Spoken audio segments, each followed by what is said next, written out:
So kanina nga lamang po ay nagulat ang lahat matapos ibunyag ng nagbibigay sa atin ng magagandang laban sa sport ng boxing na si Turki Al-Sheikh na may seryosong sakit umano siyang iniinda. Kaya naman tila namamaalam na ito matapos niyang sabihin sa publiko na magsasagawa daw siya ng pagpupulong sa mga higanteng tao at promoters ng boxing na nakabangga at nakaalita niya sa nakaraan upang makipagbate at makipag-ayos sa mga ito. Giit ni Turki na gusto niya umanong maibangon ng lumulubog na sport ng boxing bago pa man siya tuluyang mawala sa mundo. Dahil sa katunayan umano ay natatakot na siya ngayon sa pagdating ng taong 2028 or 2029 na mawala na ang kanyang memorya at makalimutan niya na ang kanyang pangalan. Ibig sabihin po niyan ay may sakit si Turki na kung tawagin na Alzheimer's. Ito yung uri ng sakit na nakakalimutan mo ang lahat ng bagay hanggang sa dadating ang punto na makakalimutan mo na ang paghinga, dahilan kung bakit ka papanaw. Bukod dyan ay ibinunyag din ni Turki na simula pa umano taong 2015 ay na-diagnose na daw siya ng iba't ibang uri ng cancer. Pero hindi niya lang talaga sinasabi kung anong stage na ito ngayon at kung anong uri ng mga cancer ang kanyang sakit. Kaya malungkot na balita po talaga ito para sa mundo ng boxing.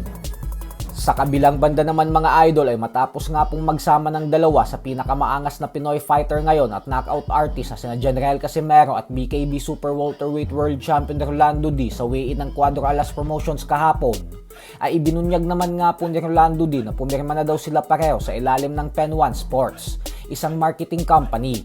Kaya naman ibig sabihin umano niyan ay nasa iisang team na daw sila ngayon. Madaming fans naman ang natuwa dito dahil naaalala pa ng lahat na nagkaroon din ng alitan at palitan ng maaanghang na salita ang dalawa sa isa't isa sa nakaraan. Pero ngayon ay maayos na ang samahan nila at nagiging magkaibigan na din.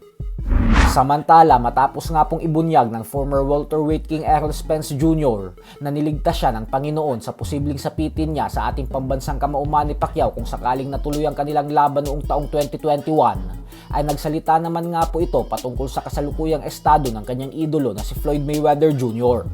Ayon kay Spence ay wala daw siyang pakialam kung 50 anyos na si Mayweather. Basta kung lalaban daw ito ay dapat sa mga kasing edad niya lang katulad kay Manny Pacquiao. Ayaw niya umanong makitang lumaban si Floyd sa mga bagitong fighters na nasa prime pa kasi mapapahamak daw talaga ito. At patungkol naman umano sa pinansyal na usapan ay hindi niya daw alam kung gaano katotoo ang mga balitang naghihirap na talaga si Mayweather. Pero base umano sa mga desisyon nito na isugal lang ang defeated record niya kay Pacquiao ay mukhang may katotohanan daw talaga ang mga balita. Ganun pa man ay ang problema nga po sa ngayon ay hindi pa natin alam kung uusad pa rin ba ang mega rematch ng dalawa nang dahil sa kahapon lamang ay nagsampa na ng kaso ang CSI Entertainment kay Mayweather matapos umano nitong itakbo ang advance payment na ibinayad nila para sa laban nito kay Pacquiao at Mike Tyson. So hanggang dito na lang po muna tayo mga idol. Sports Talk PH